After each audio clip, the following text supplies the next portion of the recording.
Hello best learners, this is Mustafa here at Learn with the Best, and we've got a great video for you here today. We're going to be discussing the 8th law of power, making other people come to you and using bait if necessary. In this video, I'm going to define the law for you, and then we'll look at some examples from my past, as well as an example from the book, to better understand this law. And then we'll wrap up by examining how we can use this law to our full advantage. Here's the law. When you force the other person to act, you are the one who's in control.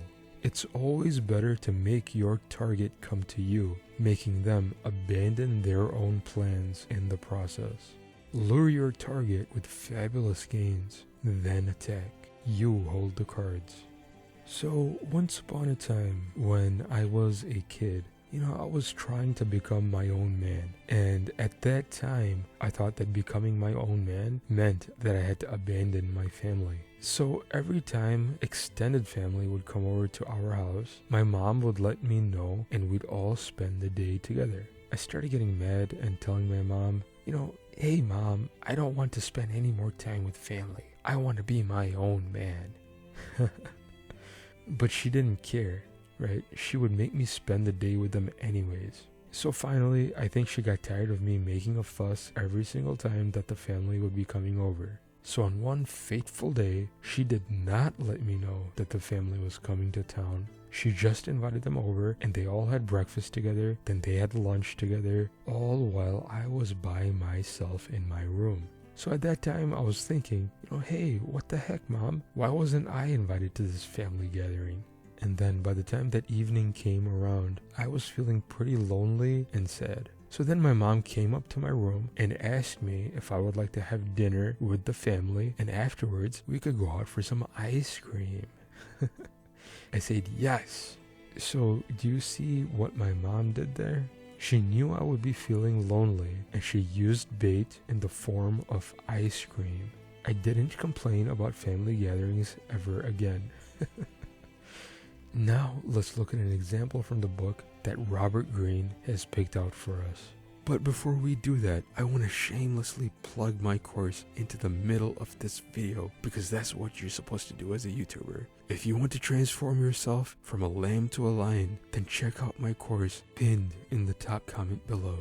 I teach you the importance of time and how you can manage your time in order to achieve your dreams and your life purpose.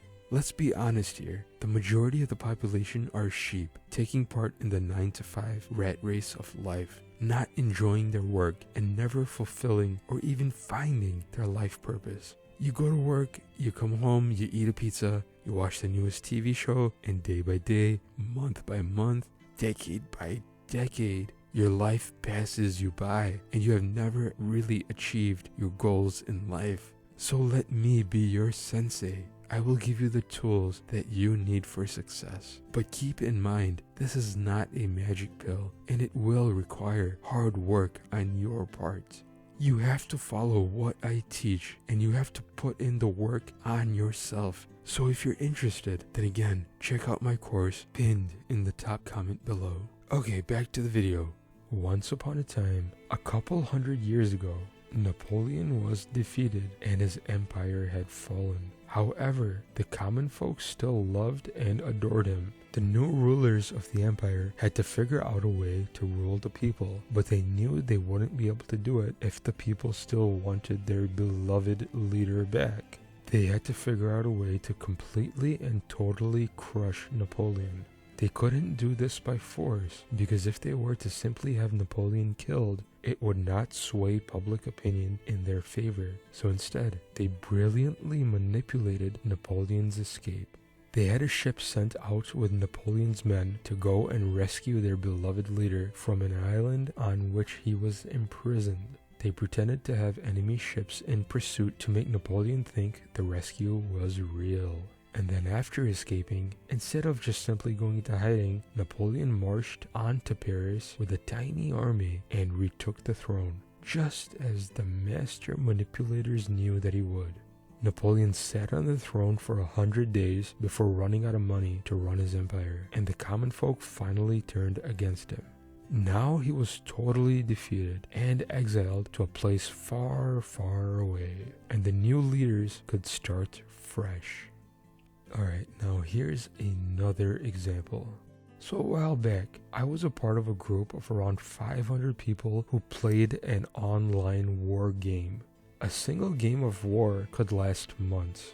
You could create your own guilds and attack other guilds and take over their lands, and I was the leader of one of these guilds, and I had roughly 100 people on my team, and all of us are real people playing online, okay? So my team was doing pretty well, but all of a sudden we started losing battles at many of our outposts, and we were losing land very quickly.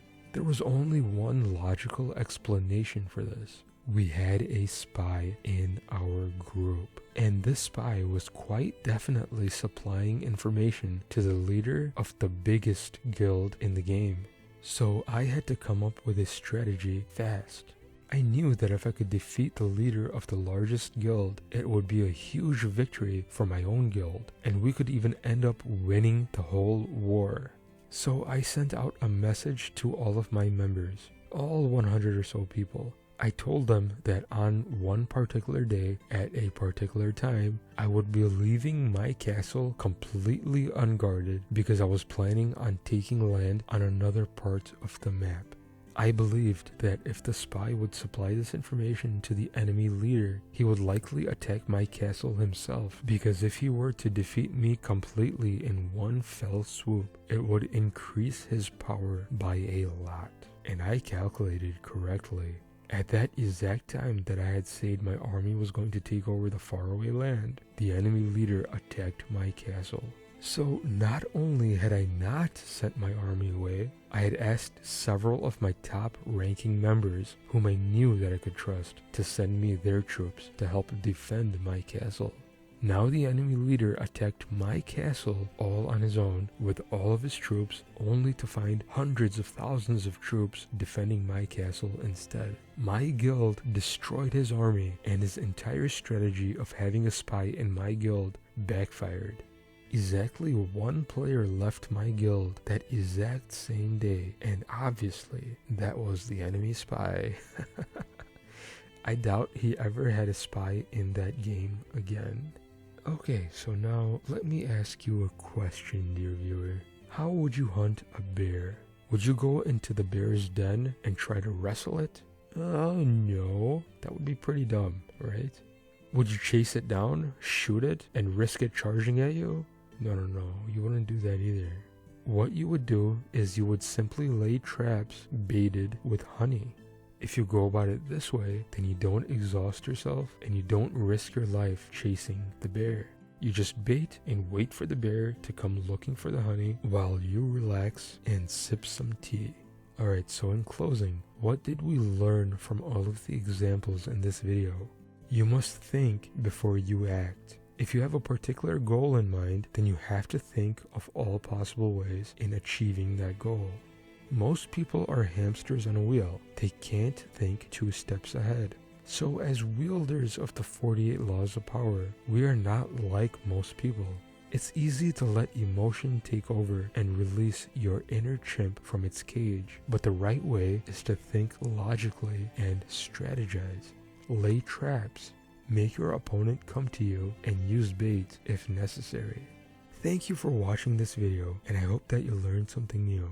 If you like my YouTube content and you want to support me and the creation of more content, then please check out my Patreon link pinned in the top comment below. I upload new videos every Friday for my Patreon subscribers that go deeper into my life regarding the 48 laws. These videos are a bit more raw and untamed than my usual videos here on YouTube. And if you're a patron of mine already, then I want to thank you from the bottom of my heart, because it's people like you that truly make all of this even possible in the first place. You can support me and support this channel by simply subscribing, smashing the thumbs up button below, and hitting that bell icon so YouTube can let you know exactly when a new video is uploaded. And remember, you only retain about 10% of what you learned the first time around. So watch this video through a few times and then come back to it again and again in order to really understand and ingrain all of the material into your mind.